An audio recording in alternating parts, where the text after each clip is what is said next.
Hello, my name is Peter Berley, and it's my pleasure to welcome you to my kitchen today in South Jamesport to share with you my love of beans, legumes, and pulses.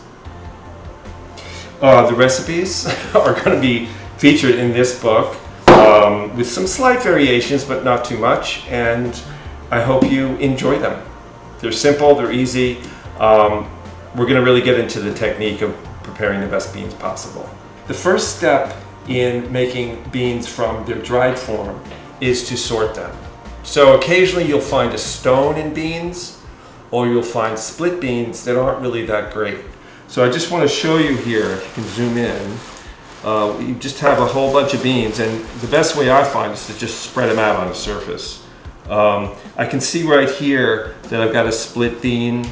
Let's see if there, yeah, there's a few. So I don't want the split beans.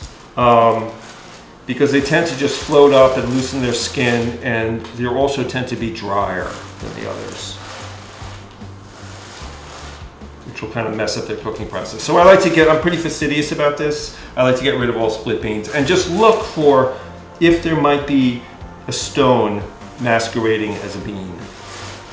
The other thing you can look for is if your beans seem shriveled, okay? Because beans are harvested in their dry form, then they're dried further before they're marketed.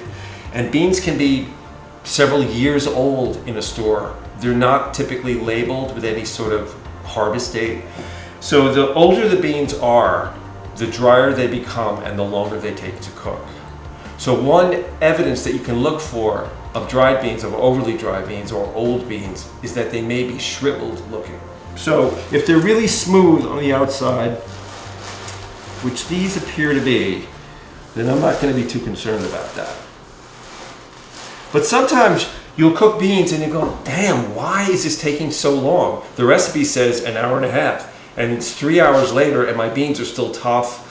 You know, they haven't really softened and become succulent and absorb flavors, etc. the way they should be, and they're not going to be particularly digestible that way.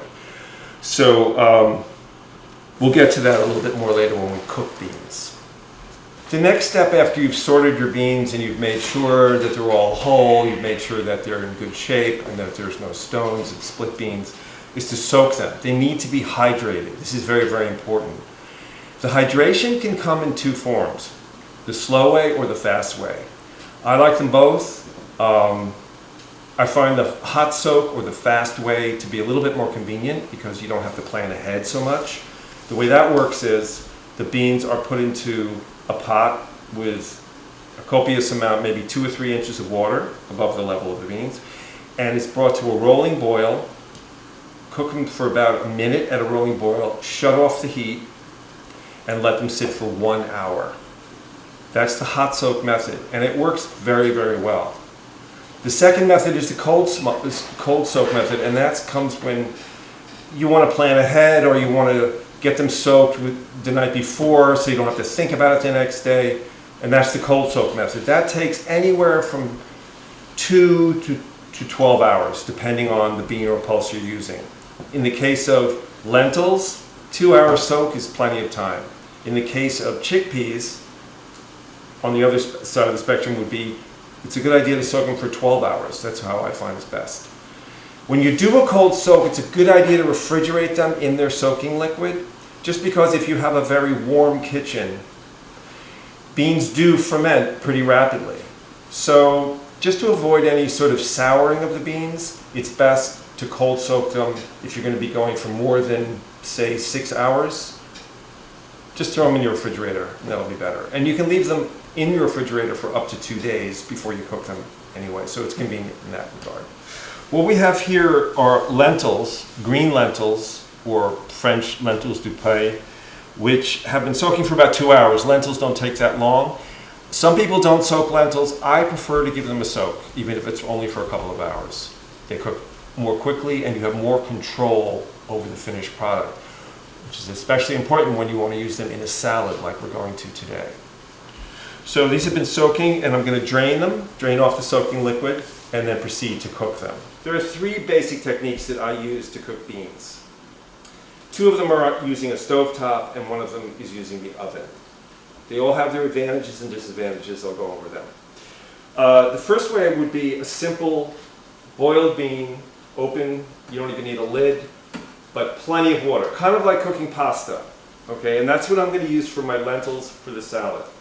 So I'm going to salt the water to begin after it comes to a boil, because salt slows down the time it takes to boil, or increases the time it takes to boil water. So I like to boil my water first, add some salt to it, and then my drained lentils go in.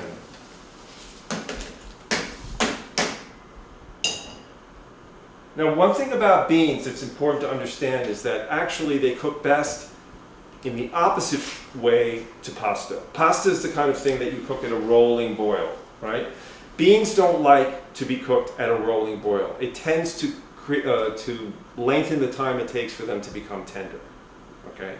Now, in the case of lentils, they're not as sensitive to rolling boil, but I don't like to rolling boil them anyway, because a rolling boil tends to split the beans and the skins can come off, okay? The beauty of doing an open simmer, like I have here in the pot, is that you can check in on how the cooking is progressing. So you can test a bean here or there to find out the texture of it. Is it cooked enough? Is it cooked not enough? Because if the bean is overcooked, and if you have a lid on your pot, that's more easy to accomplish overcooking because you're not in touch with the progression of the cooking. Won't be good for salad. If you overcook your beans and they're mushy, they're great for soup, but they're not going to be good for salad. So I particularly want to make sure that I'm paying attention to these beans as they cook. Now, I say these are going to take probably anywhere from 18 to 25 minutes to cook, but that depends on the age of these lentils, which I don't know. So there is some play in the timing. Okay, so I'm going to set a timer for 18 minutes and check on them then. The second method on the stovetop is to pressure cook. The advantage of pressure cooking is that it really speeds up the time of tenderizing beans.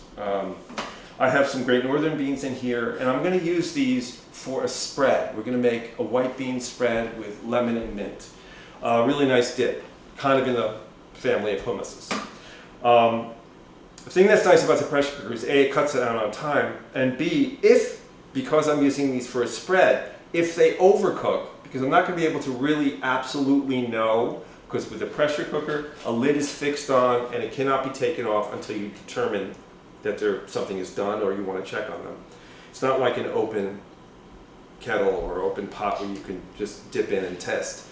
So for these, if they do overcook a little bit, I'm not really too concerned, but the speed is great. So for these navy beans, which might take up to 2 hours simmering, I can do these in about 25 minutes, or about the same amount of time as the lentils, in a pressure cooker. So to pressure cook, I have my beans that already soaked, and these were done with a hot soak. So these were brought to a boil, just to review, and allowed to soak for about an hour. And now they're in the pressure cooker, and I'm going to add my salt, just a good 3-finger pinch of salt. The salt helps to retain the shape of the bean. It's a really good idea to pre-salt or salt early on in the stage of cooking them. One thing that you really want to avoid when you cook beans is acid. It has the opposite effect of salt. Salt will tenderize the beans and help them hold their shape. Acid will toughen the beans, lengthen the cooking time, and basically you won't have as good of an outcome. So vinegar, lemon juice, tomatoes, canned tomatoes especially, wine, anything that has an acidic content you want to avoid until the beans are either completely cooked or almost cooked, and then you can add those kinds of things.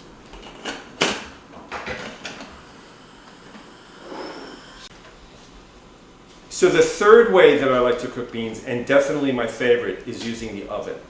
There's a couple of reasons why I like it so much, but first I'm going to grab a pot that I've had simmering for a while in my oven. So the oven method of cooking beans are great because, especially in the winter, the oven will warm up your house and you'll get cooking done at the same time. The other thing is that oven cooking is the most controlled way of cooking a bean because it's the most gentle. The heat is the most gentle. And it's important when you, this is really called braising. It's moist heat, minimal liquid, a covered pot in a slow oven. What I mean by that is 275 to 300 degrees. Nothing higher than 300 because the beans will boil too hard.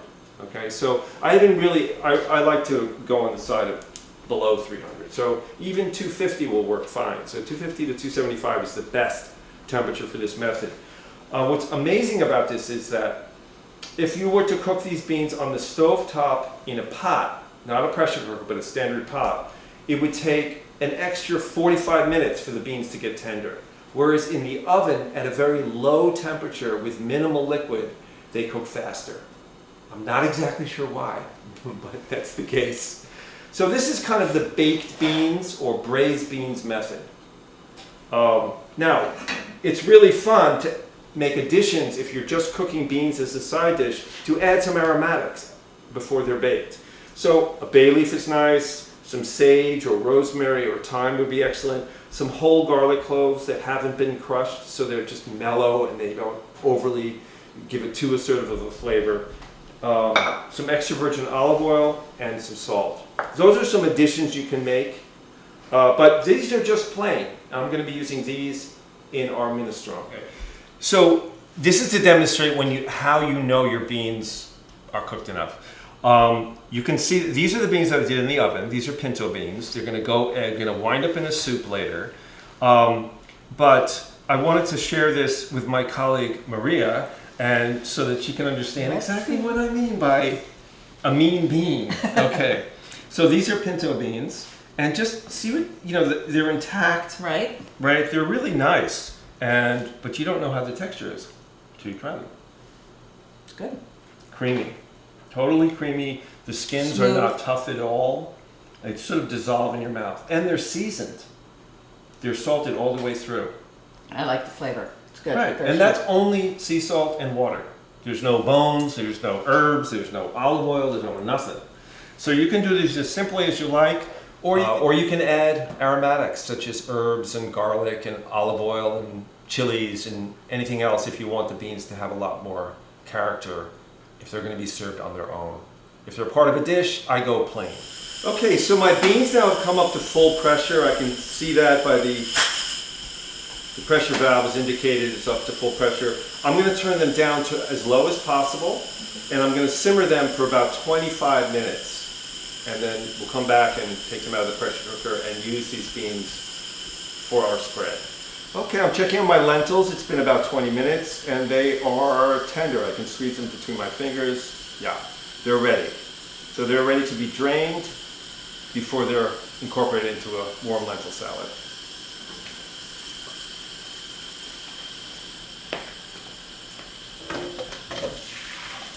Okay, so I'm just mincing a little bit of garlic here for my salad. This is a cooked salad. It's a winter salad. It's served warm. You could serve it chilled as well, but it really shines warm.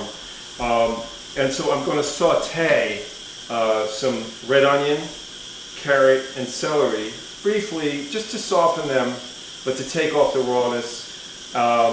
I'm going to add some sliced sun-dried tomatoes, which I've already soaked in some hot water to reconstitute them. These are not packed in oil, these were dry packed. If you only have oil-packed sun-dried tomatoes, you can either, if the oils taste good, incorporate that into your salad. Otherwise, drain them, pat them dry, and then slice them up. So I have a pan here, and I'm going to add my olive oil.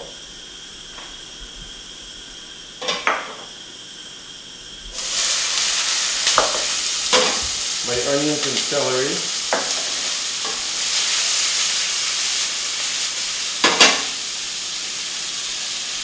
Carrots. I'm going to wait on the garlic for a few minutes. I don't want to risk burning the garlic, which would ruin the dish.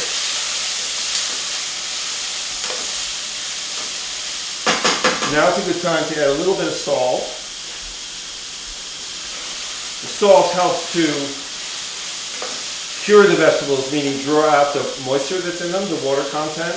And so the vegetables will sweat and saute rather than brown. I'm not looking to brown these onions. I just want to soften everything. If you'd like, this is a fairly simple salad, but if you'd like to add herbs, thyme would be nice, basil, not now, but thyme or rosemary or sage, all would be fine, or some dried oregano would be good additions as well. It's optional. I'm going to cover this pan.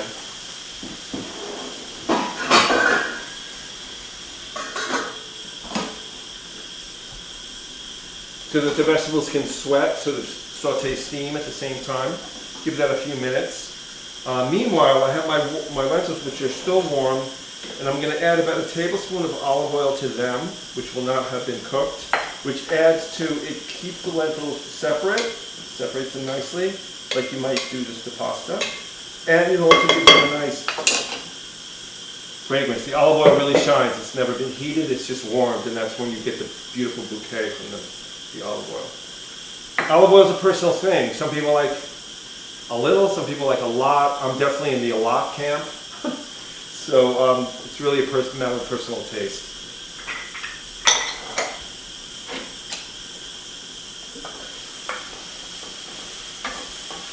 So you want a nice lively simmer. A good bit of cooking is really using all your senses, and definitely the sense of hearing is one that comes in handy. You can listen to your food and determine how hot or cool it is.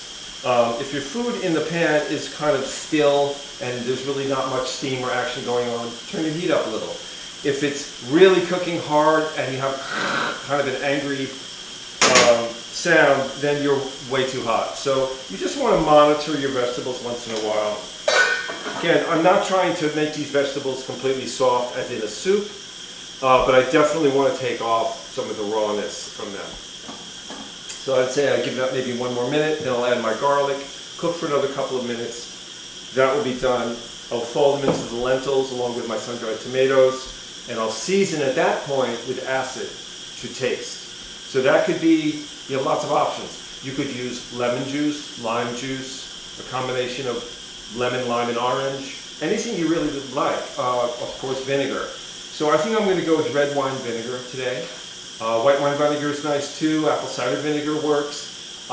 If you like balsamic, you could use that here, although I don't really prefer it, but that will work as well. So definitely some acid at the end will really bring the salad together.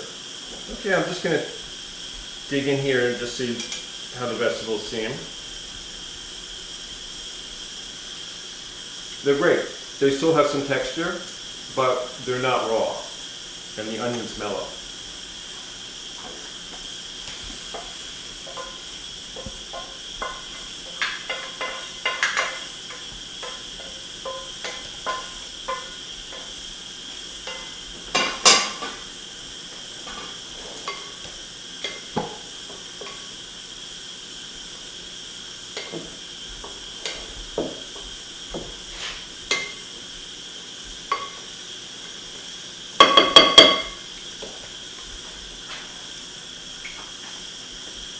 Go some acid and some fresh pepper would be nice in here. Again, if you like chilies, if you like very spicy food, if you like curry, you can add any of those things to your vegetable saute and incorporate it. This is just a very simple template that I'm giving you.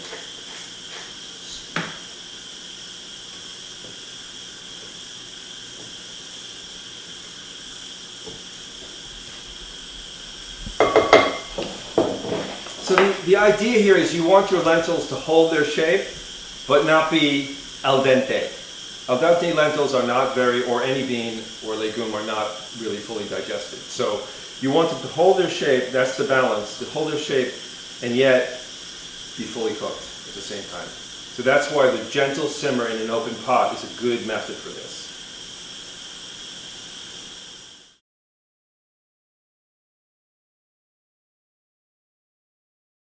It's been about 25 minutes. I'm going to take the pressure off my beans that are in the pot. If you've never used a pressure cooker before, this is a method that I think is the safest and most effective way of decompressing the pot before you open it, because it's very dangerous to open up a fully pressurized pot. The simplest way to do it without overcooking your food is to place it under cold running water.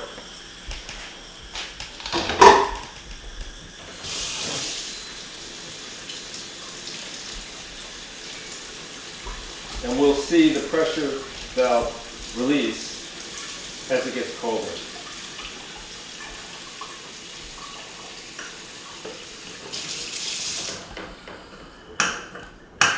No more pressure.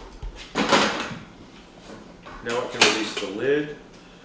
And again, to check on the beans. If, by chance, the beans are not done, you have two options. One, you can put the lid back on, bring it back up to full pressure, and cook it for a few more minutes. Or what I like to do, generally speaking, if they're pretty close but not quite, I just simmer them in the pot without the lid. Because to bring it up to pressure, then bring it down from pressure again, you risk overcooking the beans. So I'd rather that they either be perfect or slightly underdone, so I can control the finished outcome by simmering them without a lid.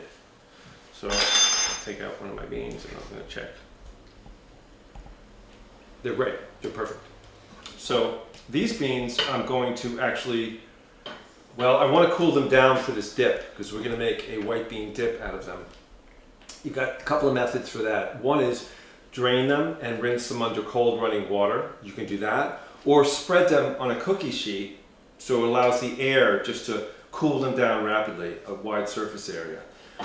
Depends on how you like to do it. I like both methods, but the advantage of not putting them under running water is that they won't get waterlogged, which can happen. So I'm going to spread these out on a sheet pan and just set it aside to cool. So now what I'm going to do with these pinto beans that we braised in the oven is incorporate them into a soup, a winter minestrone soup. For me, a minestrone soup in the winter means no tomatoes and no zucchini and no green beans, things like that. So I like to use winter style vegetables that keep. Here we have some kabocha squash or any kind of winter squash. Cabbage, of course, is a great keeper. Any kind of root vegetable. I have carrots, onions, leeks are good. If you are interested in turnips, some people love them, some people don't, but rutabagas would find a nice home here as well. It's a very simple soup, and it's nice to garnish it with some sort of a pesto that always kind of brightens up the soup and gives you the chance to season your soup how you like. Okay, so I've just started sauteing chopped onion for the base of my minestrone soup. Again, to review, I'm going to use some carrot, cabbage, celery, and winter squash. I'm going to flavor it with a little garlic and sage. Fresh sage chopped. You could also use dried, of course. And I will add my beans after the vegetables have cooked a bit. And add some liquid, which could be water, vegetable stock, beef stock, chicken stock, whatever kind of stock you like, duck stock, to finish the soup. Once the vegetables are softened and the beans have been added, the soup only takes about 15 minutes.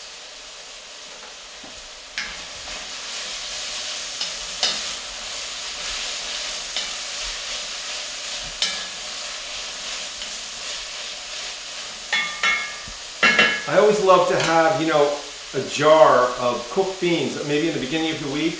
I'll put up a couple of cups of beans, braise them out, cool them down, put them in the refrigerator, and then when I want to make a soup, they're ready. Everything else just takes but a few minutes. So it's a really convenient thing to have on hand.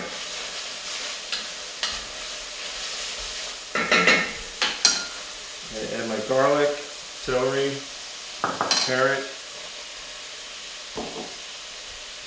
squash,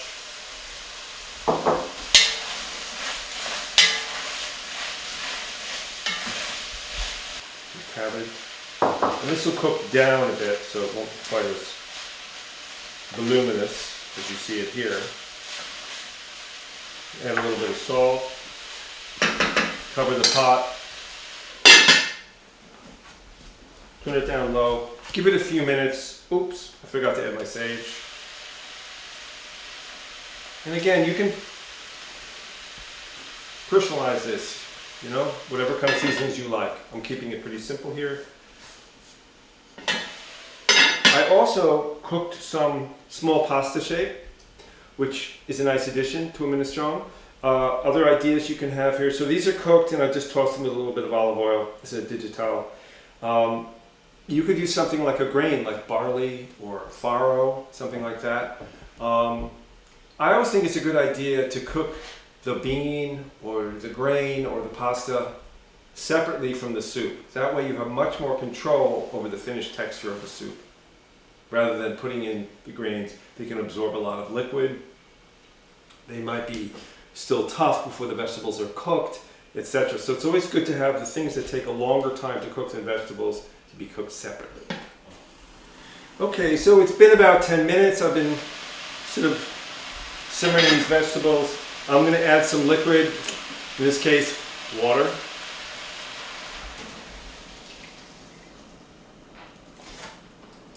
And my beans and their cooking liquid as well.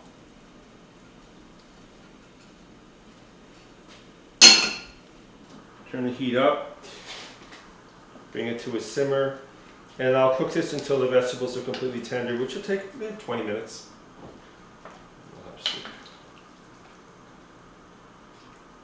I'll add the pasta at the end, so it doesn't overcook. Okay, so I'm going to finish the lentil salad now. It's been sitting a bit, so the lentils have had time to absorb flavorings, and what happens with starchy kinds of foods like grains and beans and so forth, it's always a good idea to taste again before serving, because chances are they might need a little perk up. So for that, I've just tasted it, and I can tell it needs a little bit more vinegar, a little bit of salt,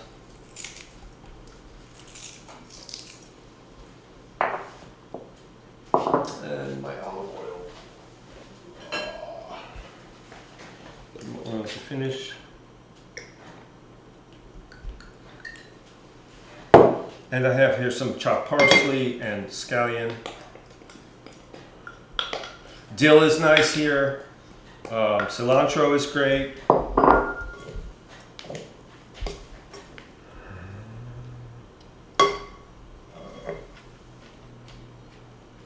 When you say yum, you know it's done.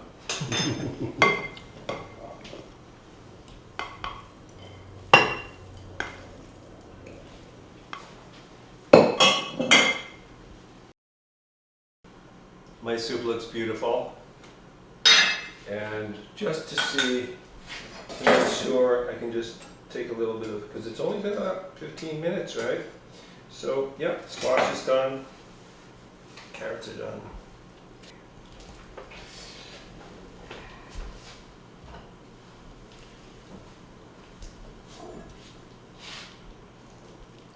My soup is done.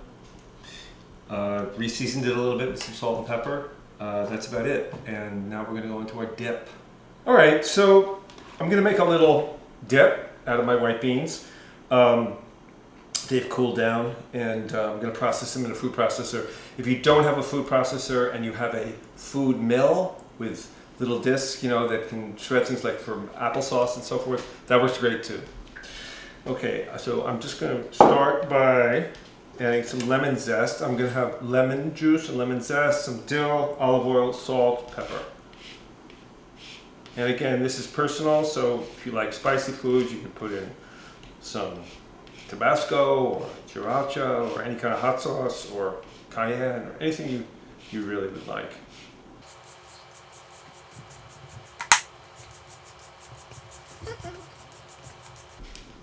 Get more zest out of life, that's my motto. Okay, some lemon juice, olive oil, salt, and chopped dill.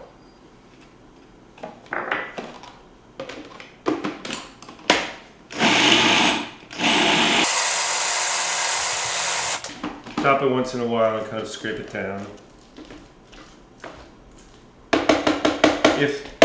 If your dip is too thick or too thick for your liking, just add a little bit of water. Well, that's pretty nice. I might want just a dribble of water.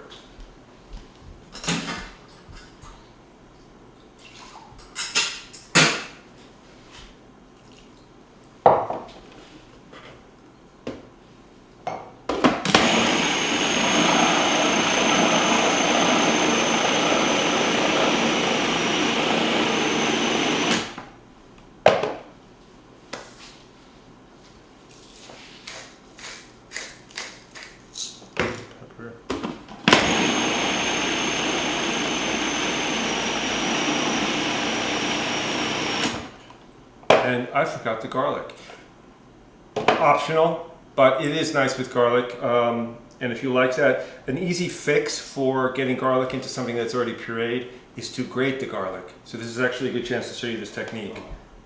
My favorite way to incorporate garlic into either a vinaigrette or something like this puree is to first grate it to a paste.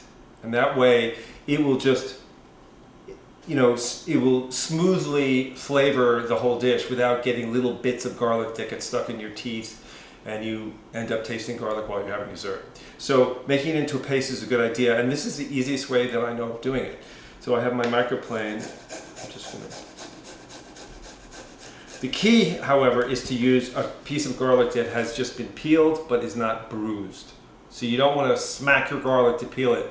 Just cut off the tips and peel it so that it's unbruised. And that way it'll grate evenly. So this is my garlic. Can you see that? Mm-hmm. Just give it a whack and there you go.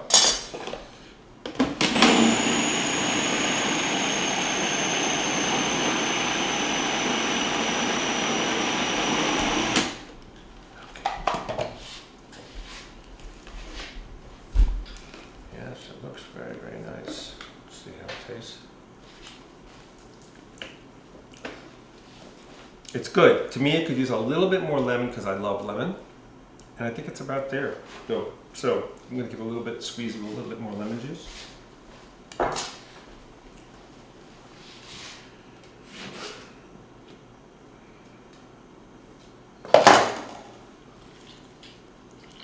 It's always a good idea if you're going to squeeze lemon freehand to have your other hand cupped so that the seeds will end up in your hand and not in the dish.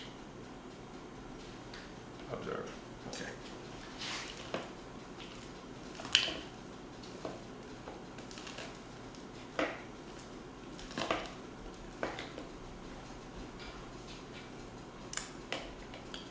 Delish. Done.